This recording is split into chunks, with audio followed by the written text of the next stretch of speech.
foli ani tanu bɛ Mali cɛ denmisɛn maakɔrɔ fɛn fɛn sɔngɔlen b'a na nin wagati in na aw bisimila an ka sigida kunkan jamukan na aw denkɛ an'aw balimakɛ don Amadu Zɛni Ɲamele ka bɔ Bamada.net bɔlɔlɔ sanfɛ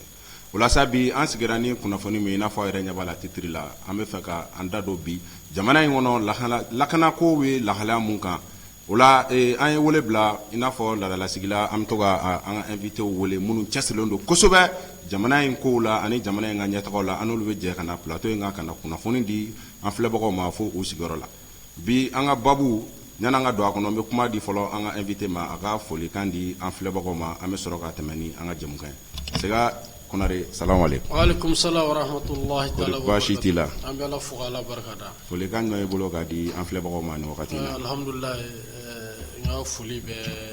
maliyɛn den bɛɛ lajɛlen cɛ n'a muso kɛrɛnkɛrɛnnenya la tile filanin na mɔgɔ minnu ye jaabi ɲumanba d'an ma ni o ye dɔ fara an ka farifoni kan bi kosɛbɛ donc an joilen de bɛ bi plateau in sanfɛ yan ka da ka alhamdulillah jigiw bɛ ka fa donc comme kɔnɔna la je rends un vibrant hommage d'abord c'est-à-dire à nos femmes vraiment mɔgɔ binna nin kalo in kɛlɛ la fo ka na se 31 ma ni 30 ma kunu ni 29 donc ala ka hinɛ bɛɛ lajɛlen na cɛ o cɛ fana bɛ yen ko ala ye blessure s'u ma ala ka kɛnɛya di a bɛɛ lajɛlen ma mɔgɔ minnu fana bɛ front na halisa nord la vraiment an tɛ ɲinɛ u kɔ dɛ u bɛ baara mun na ala k'u sara faso kanu na an fana mɔgɔ minnu bɛ yan ni an bɛ kunnafoni sanuman ta k'a lase maliyɛn den sanuman ma fasoden ɲuman fara fasoden kolon kan jamana kɔnɔ ani jamana kɔ kan n'an bɛ analyse kɛ k'an hakilina ta k'a di u ma vraiment ala k'an bɛɛ lajɛlen sara ani an ŋaniya ye ni a fɔra ko ala k'i sara i ŋaniya la n'a digir'i la o kɔrɔ k'i tɛ ɲuman de kɛ sinon bɛɛ b'a dɔn ko o ye dugawu ɲɛnama ye ani auditeur sanuman ka foli bila se u bɛɛ lajɛlen ma technicien Waraba Bako a bɛ fɛn na bi ani yɛrɛ Ɲamele k'a ɲini ala fɛ kuma minnu bɛna bɔ an da kɔnɔ bi ala ka kɛ faso jɔ kuma ye ala k'a ni sahaba bɛɛ. D'accord foli tɛmɛnen kɔ an filɛbagaw i n'a fɔ aw ye babu la cogo min na an bɛnale an da don an ka jamana lakanako bɛ lahala mun na ka se bi ma jamana jɔ la finitigilakaw dɔrɔn tɛ ni kɛlɛ bɛ sen na jamanaden kelen-kelen bɛɛ lajɛlen ni jɔyɔrɔ don kunnafonidilaw n'u jɔyɔrɔ don jamanaden tɔw n'u jɔyɔrɔ don an bɛ se k'an ka finitigilakaw dɛmɛ ni hakilina ɲumanw ye an bɛ se k'u dɛmɛ ni kunnafoni sanumanw ye walasa u ka se ka juguw kɛlɛ teliya ani efficacité dan kɔnɔ o la an b'aw ladɔnniya k'a fɔ ko sigida kunkan i n'a fɔ aw yɛrɛ b'a kalama cogo min na an bɛ nɛgɛjuru sira labila walasa jamanaden minnu bɛ Mali kɔnɔ ani Mali kɔ kan bɛɛ ka se k'i hakilina di jamana kunkanko la o la n'an tagara ɲɛfɛ dɔɔni an bɛnale nɛgɛjuru sira labila aw minnu sɔgɔlen b'a la aw bɛ se ka weleli kɛ ni ka farankan min b'aw bolo ka kan ka nin babu la walima ni ɲininkali minnu b'aw bolo ka tɛnku an ka invité la o la Sega an b'an sen fa an bɛ don an ka babu kɔnɔ o de ye kɛrɛnkɛrɛnnenya la ba Maliba lakanako bɛ bolo mun kan an filɛ don min na ko sisan ɲana an ka don ɲininkali gafew kɔnɔ e yɛrɛ ka analyse ye jumɛn Mali sécurité la bi en général. Bon alhamdulillah rabbil alamin Mali sécurité n'a hakili la kɔnɔdimi tɛ ɲɛdimi ko don bi depuis kɛrɛnkɛrɛnnenya la mois d'août mun bɛna ban bi ye a kalo tile 31 donc depuis nin kalo in daminɛna Ɲamele fo ka n'a bila bi la alhamdulillah an bɛ se ka tare de fɔ c'est-à-dire ko baw de caman kɛra an ka jamana in kɔnɔ yan c'est-à-dire jamana in histoire moderne fanba de bɛ ka écrit kosɛbɛ nin wagati in na kosɛbɛ ne misala ta ka di an ma an ka DIRPA n'o y'an ka jamana finitigilakaw ka kunnafoni diyɔrɔ ye parce que hakili la depuis kɛlɛ in daminɛna depuis Assimi ninnu y'a décidé ka jamana ka transition trajectoire rectifiée u ye kangarida gɛlɛn kɛ k'a ɲɛsin bɛɛ lajɛlen ma ko an ka jateminɛ kɛ kunnafoniko la parce que n'i y'a mɛn bi ko guerre n'o ye kɛlɛ ye i ko kunnafoni n'i ye jateminɛ kɛ tubabuw an tun b'o dɔn o la joona donc tubabuw tun ye an bati communication de la o de tun bɛ ka jouer an kan kosɛbɛ mais depuis an ka autorité an ka foli bi u y'a faamuya ko nin kɛlɛ in ko c'est d'abord une guerre de communication u kɛlen k'o faamuyalen ka essayer ka dankari nanzaraw ka communication bere ɲɛnɛma fila la n'o ye France 24 ni RFI ye depuis o don ka na se bi ma u y'a fɔ an ye ko an ka daniya ta k'a da jamana ka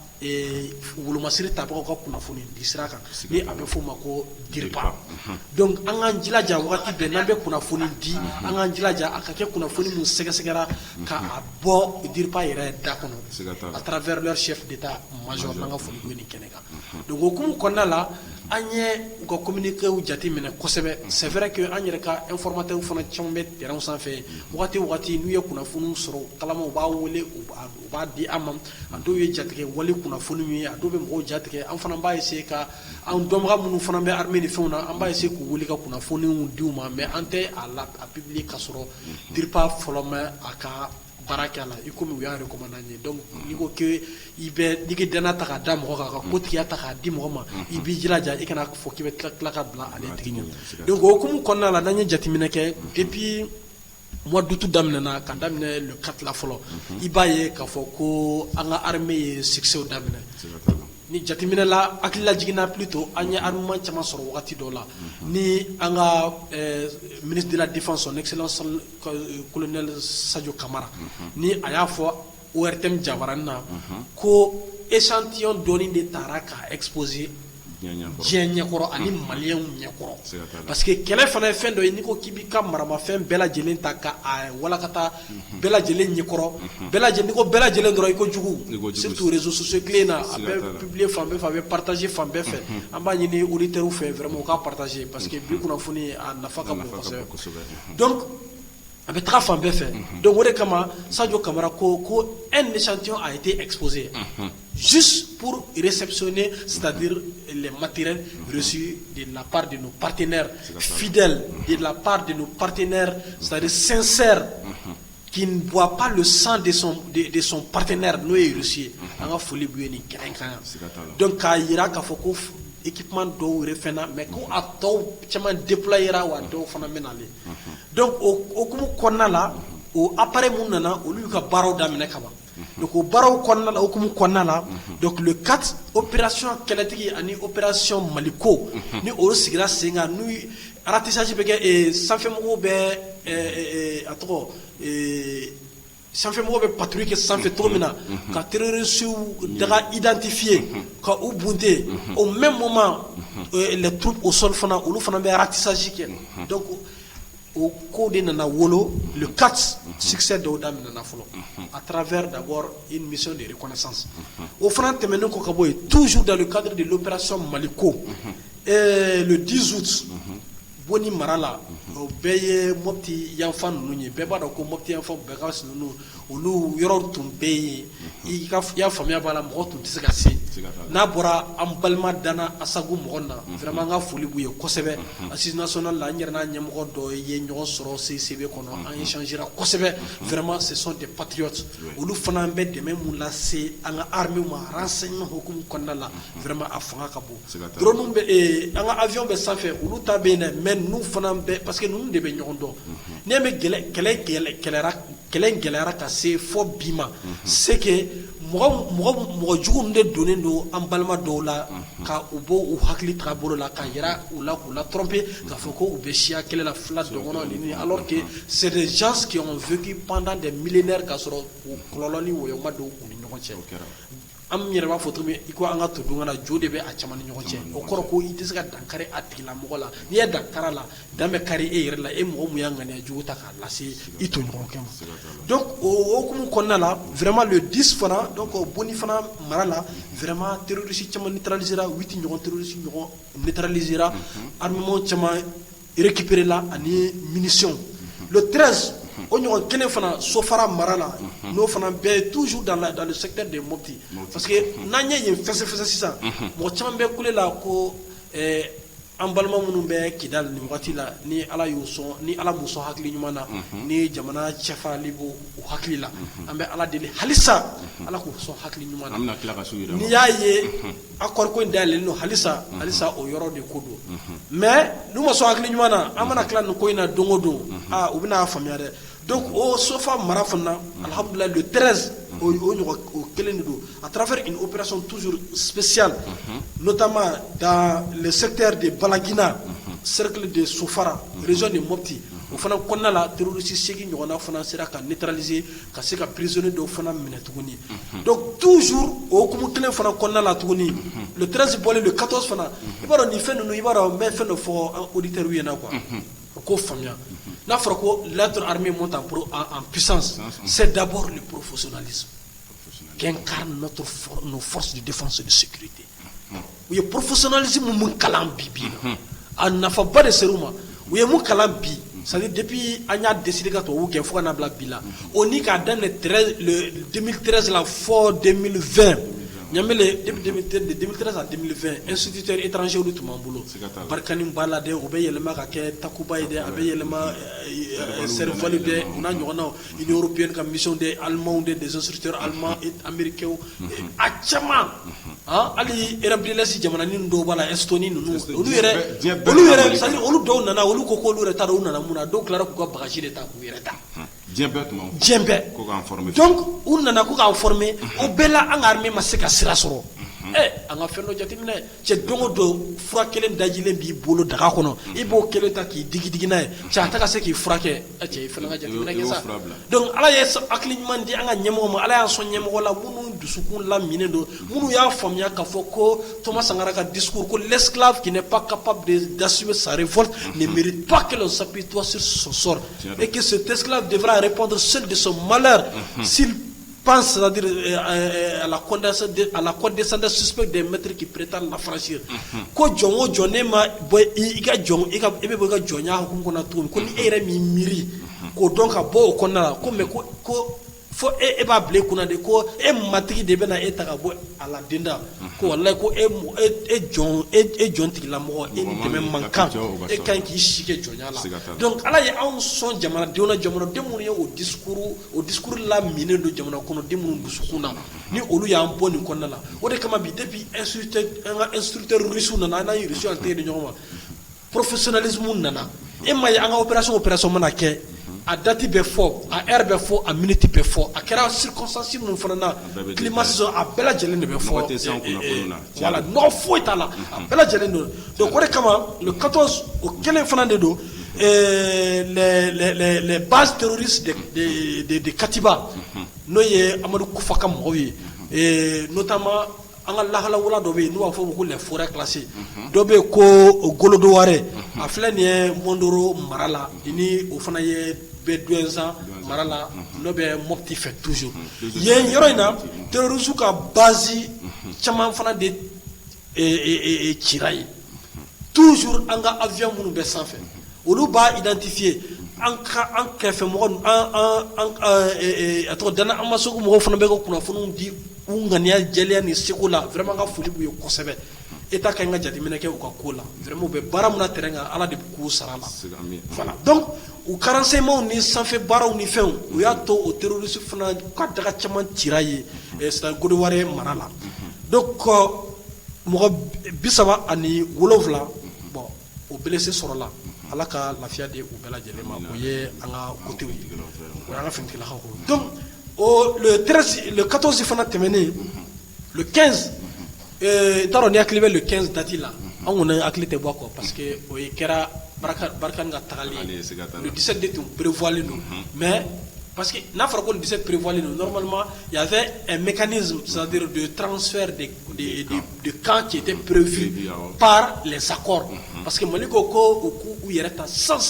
ko sans délai ko ko tiɲɛ don an ye san 9 presque san 9 san 10 kɛ aw fɛ yan ni aw ko an ka taa o ye tiɲɛ ye mais an ka taa sans ka kalaya nɔfɛ ko aw dila aw tigɛ da dusu la an ka minɛnw cɛ ka taa donc an fana ko problème t'a la ni o de don donc protocole de bɛ kɛ sen na protocole mun b'a to k'an bɛ transférer vraiment dans les normes internationales donc surtout des partenariats mais comme bamananw b'a fɔ cogo min tagabagatɔ tɛ banako taga ɲuman kɛ donc u ma sɔn k'o protocole tɔ achever fɛn min tun prévu le fond de donc le 15 u y'a haraba kɛ cogo dɔ la ka taga ten dans l'insécurité totale donc o hukumu kɔnɔna la an ka faamaw fana wulila dɔɔni donc kɛlen ka k'an bila u ma fɛn fɔ u ma protocole respecté donc an ka mɔgɔw fana wulila le plus rapidement possible avec les dernières acquisitions et les technologies que nous disposons ka wuli ka reconnaissance daminɛ yɔrɔw la pour que k'a lajɛ parce que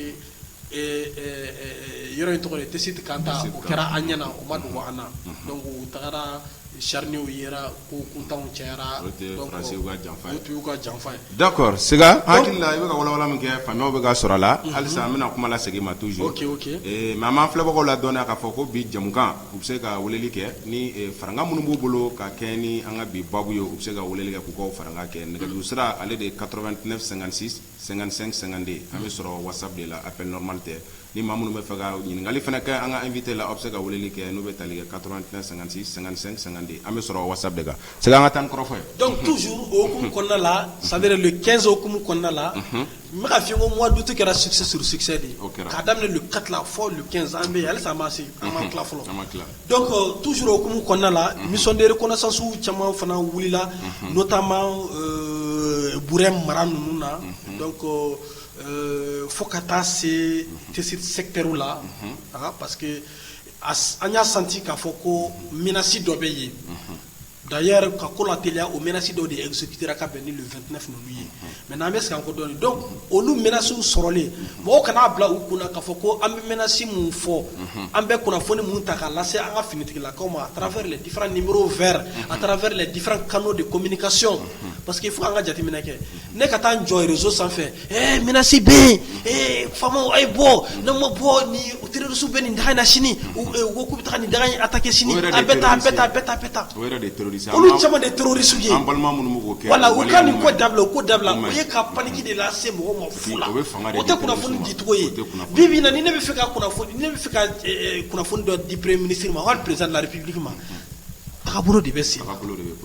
ne jagoyalen tɛ ka na n sigi bɔlɔlɔ sanfɛ ko n bɛna kɛ manamanakan ye ko n dabara ka di ou bien ko bɛɛ ta k'u ka non o tɛ sa ni ko ko jamana i ko tagabolo de des procédures administration bɛ marché ni ten de ye mɔgɔ o mɔgɔ e mana tɛmɛ o sira fɛ diyagoya i bɛ lamɛn ɲamini diyagoya i bɛ lamɛn hali ministre b'i wele n bɛ misali la di anw école ma à l'époque dans les années de croix 2006 an nana vacances la on avait des collègues qui avaient entre parenthèses balima minnu bɛ k'a lamɛn c'est pour dire que l'administration est une c'est-à-dire c'est des procédures c'est des procédures an balima dɔw tun ye kɔlɔlɔ sɔrɔ yen an nana an wulila se ministre de l'éducation ma à l'époque Malamine de tun bɛ yen a bɛ tiɲɛ so bɛ ala ka hinɛ n'alisa an bɛ so bɛɛ lajɛlen na an wulila ka taga a don anw yɛrɛ de wulila ka taga ne yɛrɛ tun b'a délégation ɲɛma an taara chef de cabinet fɛ yen chef de cabinet ko a bɔlen don an y'an bɔ yɔrɔ fɔ a yɛrɛ directement a yɛrɛ ma ko gɛlɛya tuguni ko an ka ci fɔ an y'an ka ci fɔ ministre nalen a yɛrɛ de téléphone ta tila ka an wele a waati fixe de tun bɛ téléphone portable tun tɛ bɛɛ bolo an wulila an tilara ka na a ko ci ɲɛnabɔra c'est pour dire que ni wulila ka tɛmɛ démarche normale ka courrier ka fɛnw kɛ dɔrɔn ka sira tila tɔgɔma dɔrɔn i ka kunnafoni bɛ se a seyɔrɔ la et de façon crédible e mɔgɔ min ka kunnafoni taara nin cogo in na ani mun y'i sigi bɔlɔlɔ sanfɛ ka kɛ wo ci a bɛ tan ko faamaw tɛ mɔgɔ lamɛn attaque bɛ kɛ u sigilen n y'a fɔ tan n ye n tɛgɛ ɲɛsin yɔrɔ min dɛ kalo bɔra yen dɛ tile bɔra yen an ka bɔ o kɔnɔna la voilà donc ni kunnafoni di a dicogo la diyagoya ko bɛ bɔ a la donc o de kama comment dirais-je an ka mission an ka faamaw wulila depuis o waati u y'a senti ko menace dɔ bɛ Tesit kun kan donc u wulila ka kow ɲɛɲinini daminɛ a waati donc o ɲɛɲinini fo ka taa bila le 20 la donc le 20 vers 13h attaque dɔ kɛra checkpoint dɔ attaquera Kidal sorti la ka taga bila Menaka la entre Kidal et Menaka par des individus qui se réclament de JNIM ni a bɛ fɔ arabukan don ni a bɛ a traduire en français la a bɛ fɔ ko groupe de soutien à l'islam et aux musulmans nin yɔrɔ in na an bɛ foli di an ka diinɛ ɲɛmɔgɔ caman ma Mayi Watara ni Imam Goyita ninnu o n'a caman bɛ mun tɔgɔ dɔn tɛ mun tɔgɔ dɔn an b'u caman lamɛn u caman ko nin groupe minnu filɛ nin ye ni silamɛ tɔgɔ b'u la ni silamɛ jɛkulu tɔgɔ b'u la k'u ka baara tɛ dɔwɛrɛ k'u ka silamɛya yakubaya diɲɛ kɔnɔ u ye ko caman fɔ an ye ko ninnu ka méthode tɛ silamɛya tagabolo ye dɛ k'u ka jɛkulu bɛ ka baara kɛ ni méthode mun ye ko sariya ye sira minnu fɔ kuranɛ ni hadisaw kɔnɔna la ko ninnu ta t'o ye dɛ k'u bɛ ka djihadisme kɛ cogo min na ko silamɛya ma fɔ ten dɛ bari sabula misalila don ko silamɛya ko n'i ye ko k'i bɛ jihadi kɛ ko denmisɛnnin tɛ faga mɔgɔkɔrɔba tɛ faga balo tɛ jeni sonyɛli tɛ kɛ bingani tɛ kɛ est-ce que an ka ninnu ka taabolo bɛ cogo di ko ala ka dɔnbaw fana ko aw b'o fana bonya jihadi kɔnɔna la ninnu b'o kɛ bi wa nous groupons nous quel le cas ni trop dans la cojinim groupe de soutien à l'islam et comment dire et aux musulmans. Est-ce que nous nous retrouvons au lieu de déclarer que checkpoint attaque fana réclamer. Donc au fana kera le 20 dans les environs de 13h. Donc au fana na au cas attaque qu'elle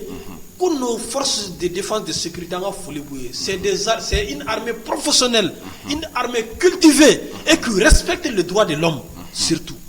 Qui respecte les droits de l'homme. Mais c'est quand là et droit de l'homme ou faut qu'on finit la cause exaction. Et beaucoup de ça manamana trop tient code de dos. Trop tient code de dos. Depuis un plainte déposé hier John Kelly a kumake. États-Unis, États-Unis 52 États. État Jolibé ni fin 3D et peine de mort en pratique. Akachang. Akachang alisa. Oh bon, le droit de l'homme doit. Ou bien le droit de l'homme c'est pour nous je sais pas, c'est pour nous les Africains mais pas pour eux. Donc ka sabali en cas succès de baka digi oula.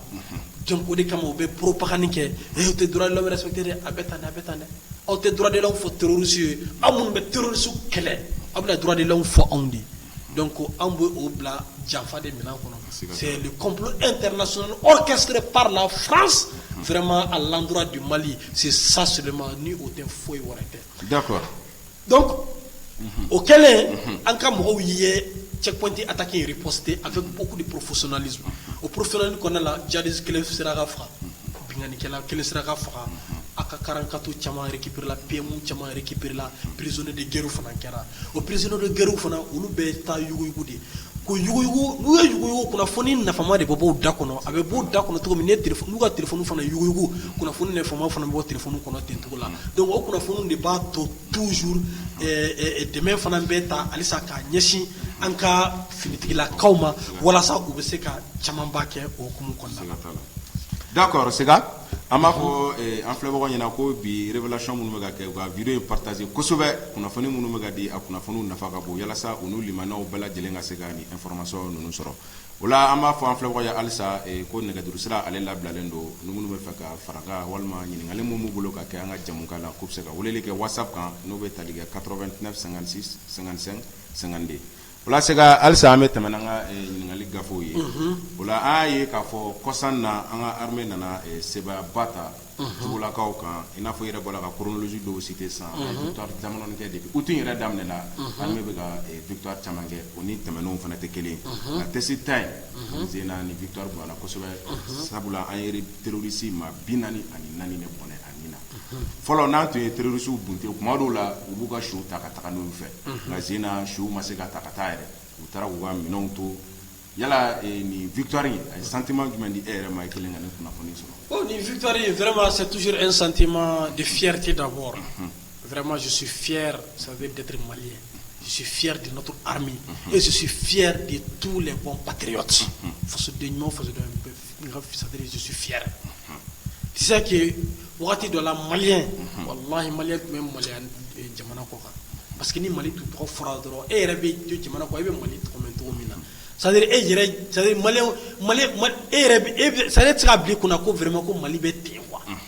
tellement qu'il y a des faux à la jugia a des faux armée de boli répète tactique toujours a beta politicien judo franc be wuli o wati ka nga armée la gauche a beta ka soroté on est fort c'est-à-dire malien de farini malien de serano parce que en bora yoromi alhamdoulilah en bora ci fara chiudi la empire du Mali tout est empire du Ghana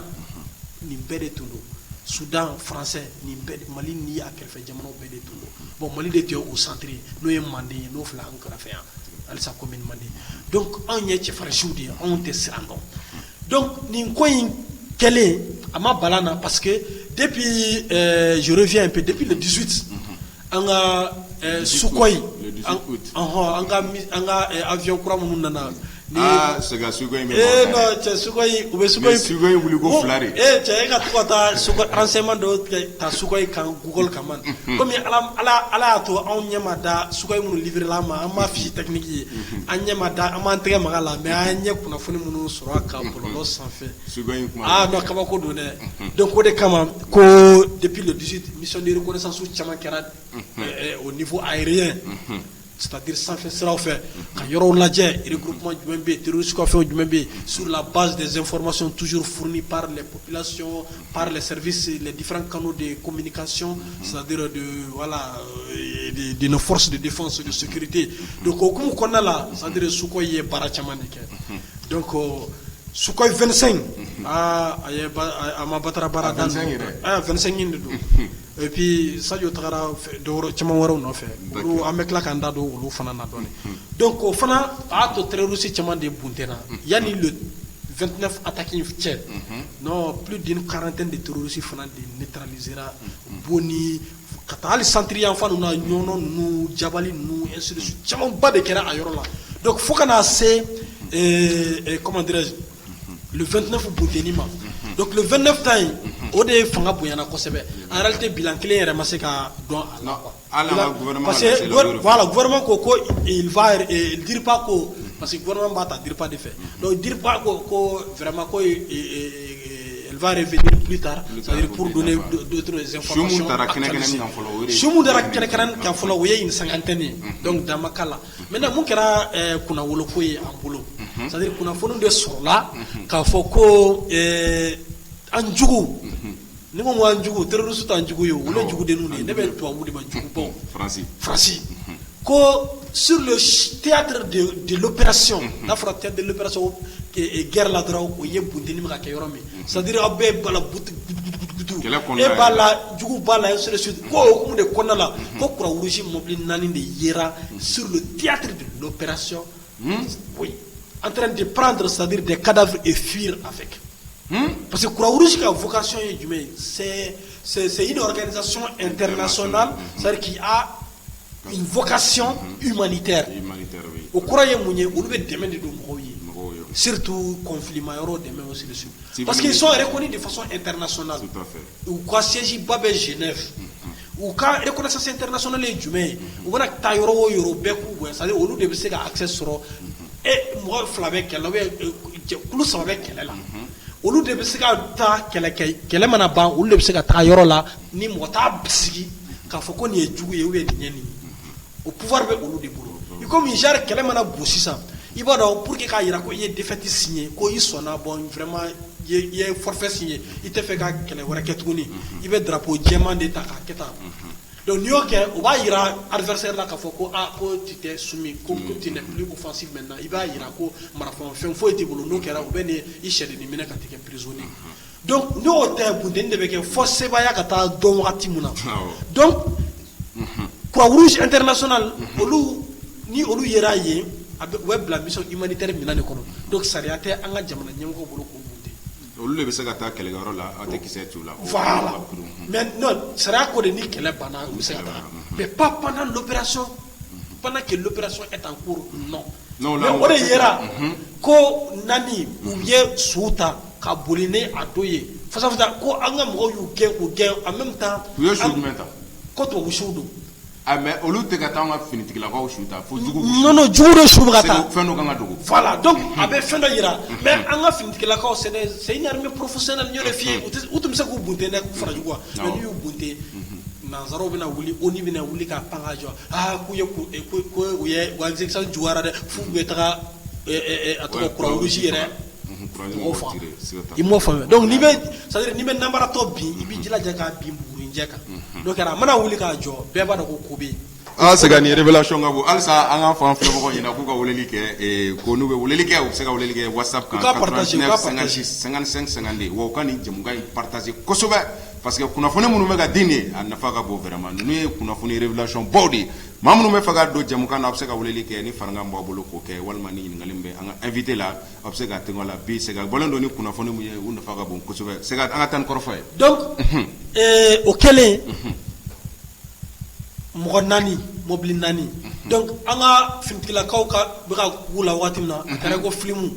i b'a dɔn filimu dɔ la Jack Bauer ninnu na 24 kurunin ninnu minnu ye filimu caman lajɛ ka tɛmɛ u b'a dɔn tuma dɔw a tɔgɔ n'u tɛ fɛ ni acteur bɛ mɔgɔ bandi kelen nɔfɛ u bɛɛ bɛ se ka kɛ mɔbili naani ɲɔgɔn u bɛ se ka mɔbili naani ɲɔgɔnna bila ɲɔgɔn nɔfɛ ka bandi bila kelen kɔnɔ mais i t'a dɔn mun de don donc acteur bɛ boli souvent i bɛ boli ju kelen nɔfɛ hakili la ko don alors que tɔ ninnu donc k'u sera sirafara dɔ ma dɔrɔn donc u dispersera ok d'accord ok an b'o tigi lamɛn.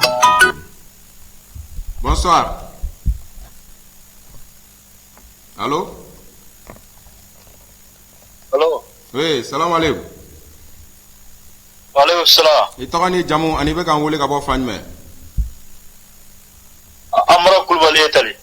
Amara Kulubali ka bɔ Italie. An tulo b'i la. Faranga jumɛn i bolo ka kan ka jamukan la walima ɲininkali de b'i bolo? E ka kamalen bɛ wele ka na bi ka mission na a kunkolo bɛ baara kɛ de dɛ. N'est-ce pas? A tulo b'i la. A bɛ ka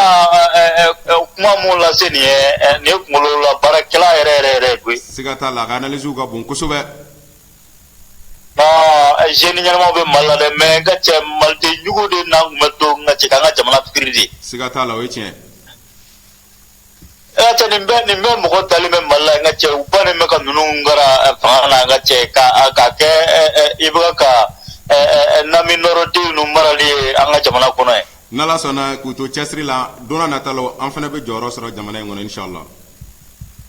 Na kɔni ma wuli k'an jɔ tant que nin ye France bɔlen an kana sɔn France ka segin tuguni ni France seginna Mali ko bɛ baara i m'a ye a bɛ boli la ka taa Algérie jamana ninnu kan a bɛ donna ɲini de la sisan. Tiɲɛ don. Wa maliyɛnden bɛɛ de ka wuli k'i jɔ ministre min filɛ ye o don na n'a taara sema mɔgɔw ninnu ka ɲɔgɔnyenyɔrɔ la ne yɛrɛ min ye ne yɛrɛ kamana quoi Sadio Kamara ye kɛlɛ tɛgɛrɛ ye nin ko sugu de n ka cɛ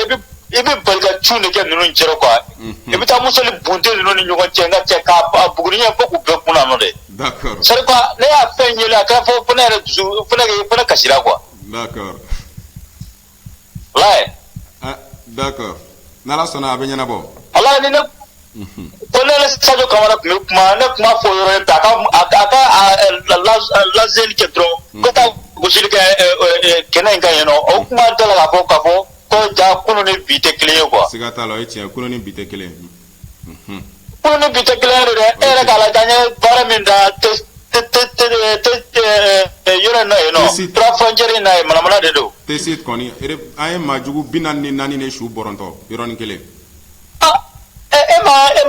an nafɛ jamana ninnu ye olu bɛɛ bɛ nafigiya la k'a sɔrɔ Mali de bɛ se k'i jɔ nin bɛɛ tɔn kɔrɔ n'i y'a ye ko bi ko tɔw maralen bɛ Mali bolo a ɲuman maralen bɛ Mali bolo an nafɛ jamana si tɛ se ka kɛ n'i y'a kɛ u bɛ t'i ka jamana tiɲɛ i bolo. Siga t'a la o ye tiɲɛ. Maliyɛnw kɛlen bɛ anw de bɛ se ka tubabu anw de bɛ tubabu faga ka su mara ka tila k'a ɲuman minɛ ka su mara. Awɔ tiɲɛ don. n'o tɛ nafɛ jamana ye ko bɛɛ ka nafɛ jamana in fɛn n'i y'a kɛ n ka cɛ u bɛ ka jamana ci. O ye tiɲɛ. Ok, Tiafara ma fo quoi. D'accord, an b'i fo ka Itali ka bɛɛ fo i tɔgɔ la. Amina. D'accord, Konare. Oui. I bɔra k'an balimakɛ ka kɔrɔfɔw mɛn dɛ. Ok, an ka foli bɛ an balimakɛ depuis Italie. Et je profite pour saluer vraiment toute la diaspora malienne. Vraiment u bɛ kɛlɛ min na Mali ye. Vraiment u ka fasoden ɲumanya u bɛ ka Mali représenter cogo min na jamana kɔ kan. U bɛ ka Mali yanga sanfɛ tugun jamana kɔ kan. Vraiment Ala k'u sara a la. Ala ka to ka diya u la. Vraiment ka tila k'u ɲuman na ka an ɲuman fana sɔrɔ yan yarabi ka jamana in lataga ɲɛ ɲɔgɔn fɛ. D'accord, an bɛ foli d'an ka tungarankew ma kosɛbɛ ka tila k'a fɔ maa minnu sɔgɔlen ma na k'a fɔ ko nɛgɛjurusira labilalen don ni faranga bɛ maa minnu bolo walima ni ɲininkali b'aw bolo an ka bi babu kunkanko kan ka tɛnku an ka invité la aw bɛ se ka weleli kɛ WhatsApp kan ni numéro de 89 56 55 50 o la segin an bɛ kɔrɔfɔ segin ma tugun. Voilà donc o fɛn ninnu kɛlen donc o tagara ni dɔw ye mais o ma se ka taga ni dɔw ye. Donc au final an ka mɔgɔw parce que on ne veut pas créer des problèmes parce que anw bɛ toujours prévu de nɔfɛ yan'an ka kɛlɛ kɛ yan'an k'i kɛlɛ an b'i kɔda dɛnɛn na fɔlɔ c'est-à-dire sariya hukumu kɔnɔna la k'a yira k'a fɔ ko i ye baara min kɛ baara jugu don a dalu filɛ an bolo a dalu filɛ a dalu bɛ diɲɛka ni bɛnkan in sariya in sɔsɔ. Donc an bɛ o de kɛ fɔlɔ ka sɔrɔ k'i kɔda dɛnɛn na maintenant o kɔfɛ o ye avertissement laban ye n'o bɔra yen sariya bɛ mun yamaruya an ma n'o ye légitime défense ye wala siɲɛ wɛrɛ légitime défense de fana bɛ na donc o fana bɛ fara jugu kan donc mun b'a jira an na i b'a dɔn tubabu yɛlɛma bolo ka ca dɛ nansara yɛlɛma bolo ka ca kojugu mun b'a jira an na k'a fɔ ko u tɛ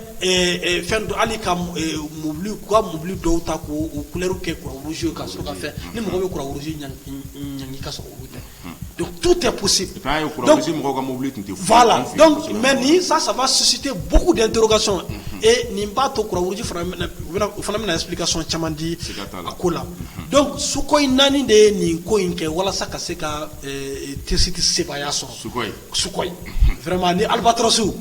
bɛ fɛn dɔ f'i ɲɛna ni fasoden jugu ko ala ko c'est-à-dire le chien boit la caravane parce que ni ko k'i bɛ nin bɛɛ jaabi o de kama dɔw ko fasoden jugu tɛ yen ko manamanakan don manamanakan tɛ dɛ bilaye fasoden jugu bɛ yen fasoden jugu bɛ yen olu minnu ko albatros a bɛ tan c'est un problème a fɛn bɛ baara mun na anw b'a dɔn bi ala b'a dɔn diɲɛ mɔgɔ b'a dɔn n bɛ fɛn dɔ f'i ɲɛna général américain dɔ y'a certifié k'a fɔ ko France k'a kɔlɔsi ko Mali ye armement mun exposé lors de la dernière acquisition à l'aéroport Bamako-Sénou ni a tɔgɔ Sadio ko échantillon dɔ de yira la ko France kana nin kuma in t'a la légère dɛ awɔ parce que olu fana i b'a dɔn olu bɛ fɛn na yɔrɔ in tɔgɔ de la station spatiale sanfɛla la i b'a dɔn dugukolo bɛ munumunu ni sanfɛla la kɛlen don ka station spatiale dɔ bila Rusiw ni Américains ni fɛnw u tila bɛɛ bɛ puissance ninnu bɛ yen satellite bɛ yen an ka communication bɛɛ bɛ tɛmɛ o fɛn ninnu de fɛ i b'a faamuya donc olu i b'i to yen de ka diɲɛ yɛrɛ bɛɛ munumunutɔ ye donc GPS b'u bolo u ɲɛ bɛ fɛn caman na n b'a dɔn u tɛ se ka identifier avec la dernière précision mais ils peuvent avoir une idée là-dessus ko olu de ko ko France k'i kɔlɔsi dɛ ko u kana fɔ k'u bɛ Mali fɛn cogo dɔ la ko sinon ko Mali bɛɛ lajɛlen tɛ kɛnɛma tan cogo la dɛ awɔ parce que u y'a fɔ Sadio ka dernière visite de la Russie donc o tɛ ko dɔn ni ye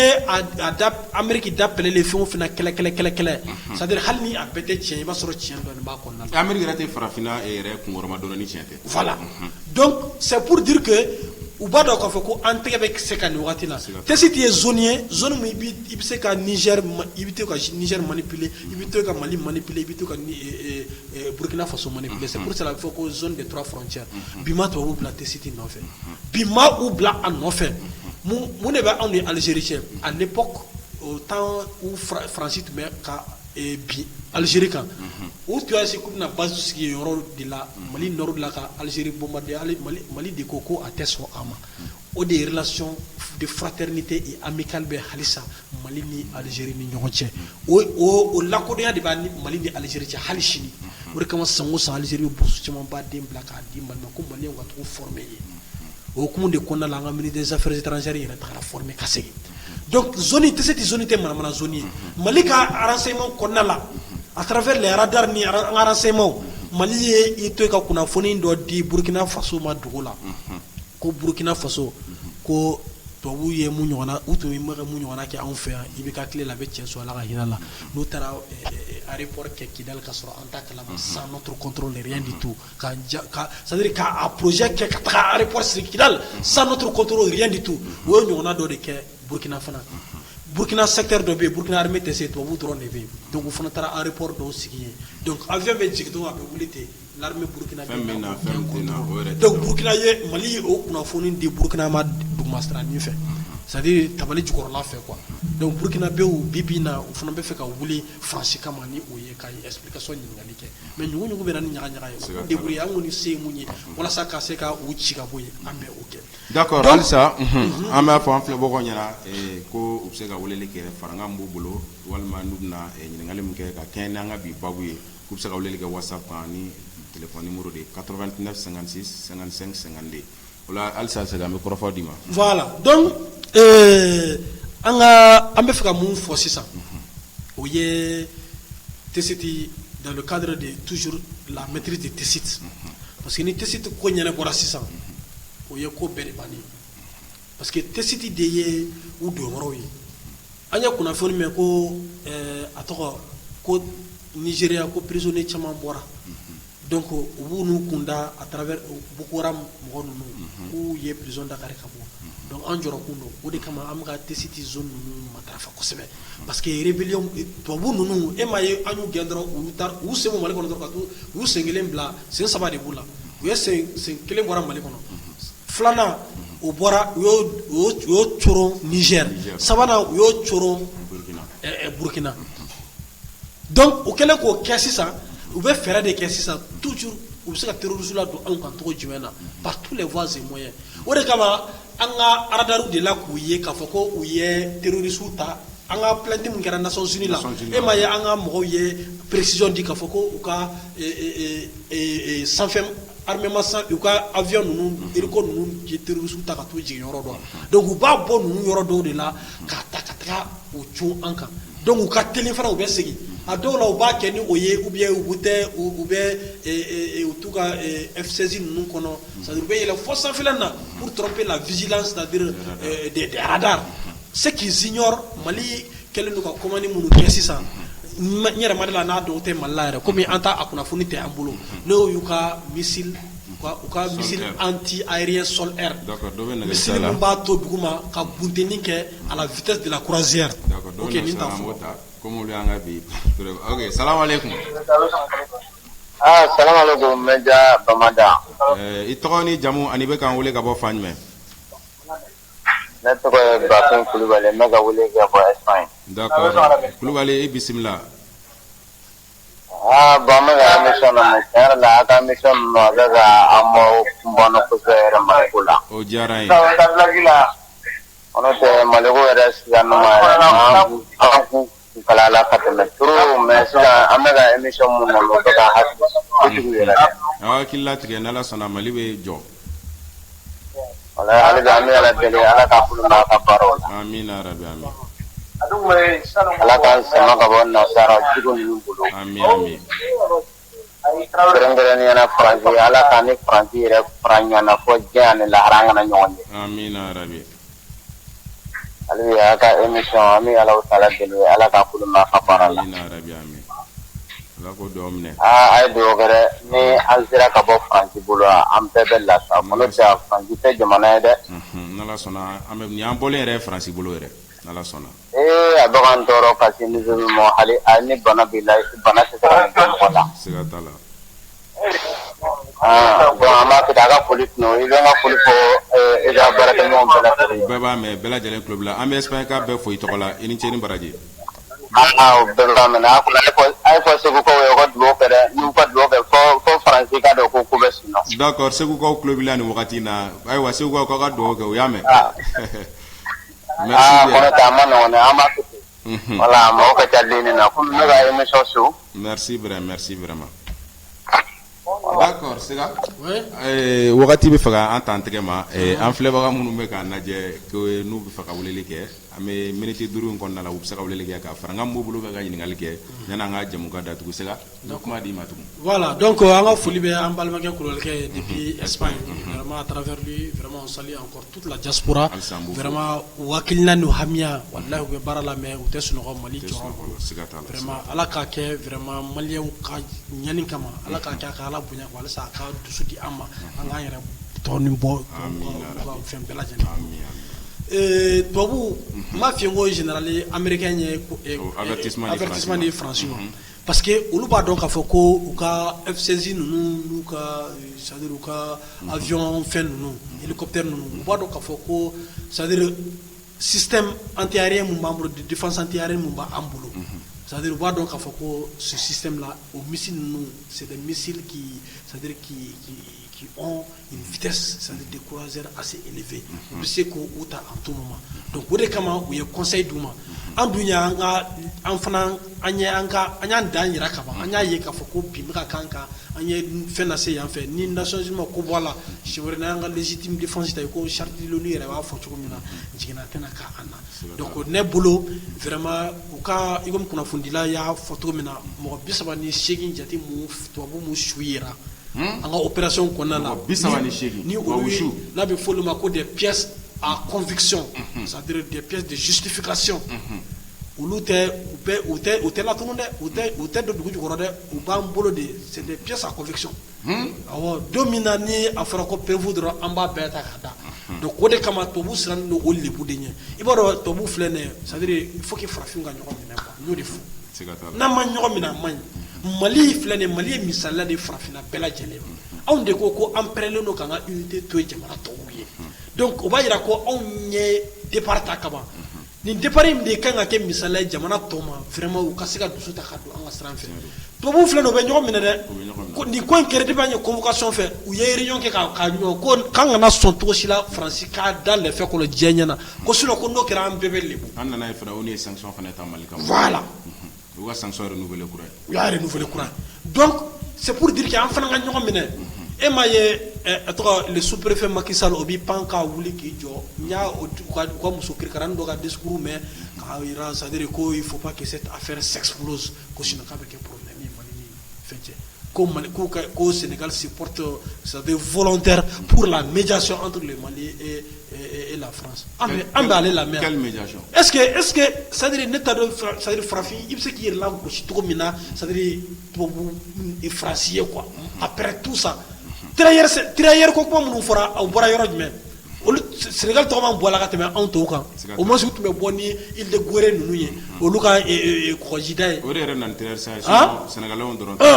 olu yɛrɛ tɔgɔ man bɔ a la malgré tout ça vous avez l'occasion à travers un pays frère un pays avec qui vous partagez à l'époque le même empire aw bɛ dɛsɛ ka olu dɛmɛ fɔ aw k'a bɛna médiation ko a bɛ tan donc u ka sabali donc jigisugu kuma mun bɛ se ka fɔ nin waati na o y'a ye an ka foli bɛ son excellence le chef d'état-major c'est-à-dire le chef d'état-major général des armées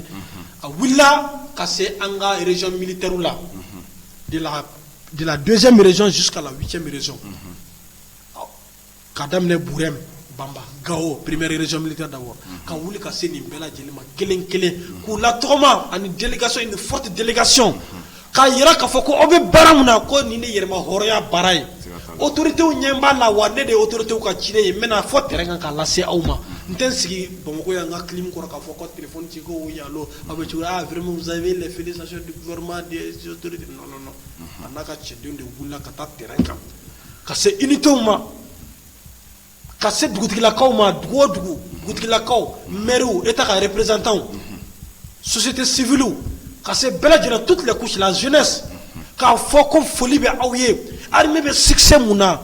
armée kelen ka victoire tɛ dɛ c'est grâce à votre franche collaboration armée tɛ se ka ko muru tɛ juru sɔrɔ ni san tɛ ni muru tɛ a tɛ juru sɔrɔ ni san tɛ donc ko aw de sɔnna ka kunnafoni jɛlen di aw de sɔnna ka mɔgɔ jugu sama ka bɔ aw cɛla ka taa u da sariya ɲɛkɔrɔ aw de sɔnna ka aw tɛgɛ ɲɛsin mɔgɔ jugu yɔrɔ ma ka kunnafoni di a latigɛ kan an ka anw fana finitugulakaw ka wuli ka taa tigɛ da kisɛ kan donc cɛden minnu wulila ka taa o opération kɛ sur le terrain ka wuli ka foli bila u la ko état ma ɲunu kɔ ko ils ont la reconnaissance de l'état k'a daminɛ duguma fɔ sanfɛ o kɛra Gao o kɛra Burem Bamba o kɛra Tombouctou Sévaré Ségou hali Sikaso a kɛra ye Kucala mara ni yɔrɔw la donc an ka chef d'état-major nin bɛɛ bɛ jigi sigi Ɲambele e b'i ka baara la yan don o don Ɲambele e ka directeur ka o tɔgɔ na Ɲambele vraiment i bɛ baara min na a ka ɲi Ɲambele donc a bɛ dusu don i kɔnɔ a bɛ mun k'i la a bɛ galvaniser a bɛ mun k'i la a bɛ courage d'i la don i la donc an ka chef d'état général des armées a y'o de kɛ o mission in vraiment an ka foli b'a ye kosɛbɛ c'est-à-dire c'est pour dire que vraiment ni autorité minnu b'an kunna ala de ye an sɔn nin na Sogɛl Kokala Mayiga docteur an ka foli b'a ye ala ka nɔgɔya d'a ma a delila k'a fɔ 2018 ko ale t'a dɔn ni a bɛna kɛ waati min ko ale t'a dɔn ni ala y'a den dɔ yɛrɛ da ka ou bien n'a den bɛna da mais k'ale kɔni dalen bɛ ko kelen na ko ala bɛna jamana den sɛbɛ dɔ di c'est-à-dire den ɲɛnama dɔ di jamana in ma don dɔ mun bɛ jamana in kunkolo ta ka bɔ ji la k'a da kɛnɛ kan bɛɛ lajɛlen ɲɛna vraiment bibi na alhamdulilayi an b'a bisigi ko o ye Asimi n'a ka cɛdenw ye ni autorité min b'an kunna hali n'o tɛ Asimi ala k'a kɛ Asimi parce que baara min bɛ sen na bɛɛ bɛ ɲɛ b'a la ko nin ye o kunnawolo baara de ye k'a daminɛ transition restitution na fo ka na se bi ma cɛ o cɛ y'a jɔ mɔgɔ y'i jɔ i jɔyɔrɔ la walasa ka Mali yanga sanfɛ vraiment ala ye barika don a bɛɛ la an b'a ɲini halisa ala ka continuer ka barika don a la bon mɔgɔ y'a essayer k'a bɛ baara nin lagosi k'a daminɛ transition rectification na fo ka n'a bila bi la k'a lagosi faamaw bɛ taa preuve t'an bolo an bɛ tubabuw lagosi a bɛ taa ala bɛ k'a bɛɛ lajɛlen lagosi don o don ala bɛ ka lajaba se a bɛɛ lajɛlen ma don o don ala bɛ ka c'est-à-dire ala bɛ ka barika bɔ o bɛɛ lajɛlen na don o don parce que jamana ko de don fɛn dɔ bɛ yen kana sɔn n'i ye hɔrɔn ye kana sɔn n'i kala la dɛ jamana ko k'i kala kan n'i ye hɔrɔn ye ko jamana kanu b'i la ka sɔrɔ nkalon don bilayi fo ala k'i lebu bɛɛ ɲɛna donc ala k'an kisi o ma jamana ye ala k'a kanu a tigɛ a kan halisa an ka autorité bɛ baara min na faamaw jukɔrɔma dondonni o k'o jilaja a fɛ an b'o de ɲini n'an y'an ka souveraineté militaire sɔrɔ dogo o don n'an ka sécurité kɛra an yɛrɛ ta ye dogo o don o bila i kunna k'a fɔ ko souveraineté économique monétaire culturelle c'est-à-dire olu tɔ religieuse olu tɔ bɛɛ bɛ kɛ nafila de ye an bolo a tɔgɔ ɲamini o tɔ bɛɛ bɛ kɛ nafila de ye voilà o de kama mɔgɔ minnu bɛ kule la fɛn bɛɛ tan a tɔgɔ an ka taa monnaie créer an ka langue bila ninnu bɛ na après la souveraineté réelle la n'an ka sécurité kɛra an yɛrɛ ta ye don o don e ka so kɔnɔna b'i sago la ne sera e ka so kɛra i ta ye mais mun b'i bali ka nin micro ta k'a bila yan mun b'i bali ka téléphone ta k'a da yan mun b'i bali ka téléphone langage bila français la mun b'i bali k'a bila anglais la mun b'i bali k'a bila langue mun ka di ye la foyi tɛ se k'i bali donc nin ko in bɛɛ sigi sen kan ni ala sɔnna ma an ka jamana bɛ k'an ta ye an ka langue bɛ k'an ta ye an ka monnaie bɛ k'an ta ye ni CEDEAO ma jɔyɔrɔ la an bɛ CEDEAO da tan ka bɔ yen k'an ka CEDEAO kura créer déjà Guinée bɛ bolo di ɲɔgɔn ma la u y'u kɔnɔ ja ɲini ala sɔnna an bɛ baara kɛ ɲɔgɔn bolo wa an bɛna jamana an kɛrɛfɛ jamana bɛɛ contaminer contamination jumɛn don contamination positive de souveraineté la défense de la République la défense de l'Afrique sega an b'i yɛrɛ fo kosɛbɛ an bɛ ka kɛɲɛ ni wagati cogoya ye n bɛ kumakan laban segin ma yanni n ka bi jamu kan an b'o datugu bon kumakan laban tɛ dɔwɛrɛ ye mɔgɔ minnu ko an balima minnu bɛ kɔrɔn fɛ ni ala y'u lajarabi jugu di u ma halisa ala k'u bɔ fili kɔnɔna la voilà d'accord o tigilamɔgɔ ta an ka se ka kuma oui salam alaikum allo wa alaikum salam i tɔgɔ ni jamu ani bɛ k'an wele ka bɔ fan jumɛn ne tɔgɔ ye Halama Dramé ne bɛ k'an wele ka bɔ d'accord bisimila Haruna ko cogo di kan bɛ ne wele an bɛ ka émission lamɛn o diyara n ye faranga dɔ b'i bolo an ka bi jamu kan na walima ɲininkali b'i bolo n'an kɔni an b'aw lamɛn ka da o de b'an bɔ fili la n'an bɔra baara yɔrɔ la an b'aw émission de lamɛn pour que ka jamana kibaruya o diyara n ye kosɛbɛ an fana ka to ka courage dɔ bɔ dɔw k'a yira k'a fɔ ko jamana ko min bɛ jamana kɔfɛ ani min bɛ jamana kɔnɔ donc an bɛ ka ne siga t'a la o ye tiɲɛ an fana an bɛ courage dɔ la toujours a bɛ baara min na tiɲɛ yɛrɛ la jamana jɔ kɔni c'est échec vraiment siga t'a la a kɔni a bɛ courage don an na kosɛbɛ donc an ka foli b'i ye an ka foli b'i kɛ invité fana ye o diyara ye invité yɛrɛ tulo b'i la an b'aw yɛrɛ fo aw minnu bɛ diaspora la an bɛ dugawu kɛ aw ɲuman ka n'a ɲuman sɔrɔ yan ɲinɛ yɛrɛ la vraiment tiɲɛ yɛrɛ la a ka d'an ye kɔni an b'an sigi k'a ɲɛ yɛrɛ siga t'a la mɔgɔ yɔrɔ tɛ mɔgɔ faso bɔ foyi tɛ mɔgɔ faso bɔ an yɛrɛ ye n'i y'a jateminɛ i faso la sɛgɛn bɛ da i kan siga t'a la foyi tɛ mɔgɔ faso bɔ donc hali k'an ka dugawu kɛ siga t'a la an fana an minnu bɛ an b'an cɛsiri ka jamana in jɔ aw bɛna an n'an bɛ jɛ ka jɔ ɲɔgɔn fɛ aw ɲuman bɛna ɲuman sɔrɔ n'ala sɔnna an b'i fo kosɛbɛ donc ne y'a ka foli ye du courage ok a diyara an ye merci bien siga wagati bɛ fɛ k'an koro mɔgɔ minnu bɛ fɛ ka weleli kɛ ka fara an ka kɛcogo an bɛ hakɛto ɲini k'u fɛ ka kɛɲɛ ni wagati cogoya ye siga i ka kumakan laban vraiment an ka foli bɛ mun ye weleli kɛ sisan balimakɛ Haruna avec toute la diaspora vraiment ala ka n'u bɛɛ lajɛlen lakana halisa donc ka kuma laban n y'o de fɔ ko ala y'an balima minnu sɔn lajarabi jugu la kɔkɔ yan fɛ n'u bɔra ka ko dɔ kɛ a ma mɛn ka yira maliyɛnw na k'a fɔ ko ninnu fana bɛ u ka dernier tapage de la u ka faamuyali kɛ déjà ne y'a au bord de Kidal m'a fɔ ko mission de reconnaissance kɛra Menaka ni Tessit à quelques kilomètres de Kidal et Tessit donc ça veut dire que ça veut dire au côté problème tuguni quoi toujours fiɲɛ bɔda dir'u ma parce que ne mɔgɔ kurun cogo cogo i jilaja i ka fiɲɛ bɔda dɔ d'a ma pour que n'a kurunna a k'a fɔ k'a bɛ boli ka t'o fɛ sinon laban bɛ y'a ɲɛsin yɛrɛ ma o fiɲɛ bɔda in de toujours accord pour la paix ka o de kama insertion bɛ ka na a fɔra ko ka maramafɛn bila u ka na ni minnu bɛ se ka réintégrer réinsérer vraiment olu bɛ réinsérer olu bɛ intégrer donc ne a ma fɛn amana kila ni ratissage la dongo ka mun sɔrɔ yen ka sɔrɔ maramafɛn b'i bolo e bɛ jamana in kɔnɔ yan e tɛ armée ye e tɛ armée ka ciden ye e tɛ armée ka partenaire ye e tɛ armée ka partenaire instructeur ye e bɛ fara jugu kan dɛ donc an b'o fɔ maliyɛnw ye ani filanan ye jumɛn ka bɔ kuma la rapidement le premier ministre par intérim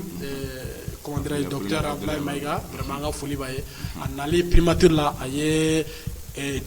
décision gɛlɛn dɔw ta sisan c'est-à-dire mun ye rayon ni fɛn ninnu ye walasa ka se ka kɛ joona rapport ka se ka produit joona c'est-à-dire que baarakɛlaw ka se ka na joona vraiment an ka foli b'a ye kosɛbɛ on a besoin vraiment d'une telle dynamique vraiment dans nos administrations pour que le Mali puisse prospérer pour que Ɲamere ni e taara ministère la sini e kana nin sigi ka fɔ ko cɛ mɔgɔ tɛ ka dossier enregistré ou bien ko i ka dossier bɛ sunɔgɔ la a bɛ tan t'a fan dɔn vraiment on ne veut plus ça on veut un Mali courant avec des nouveaux principes vraiment et une dynamique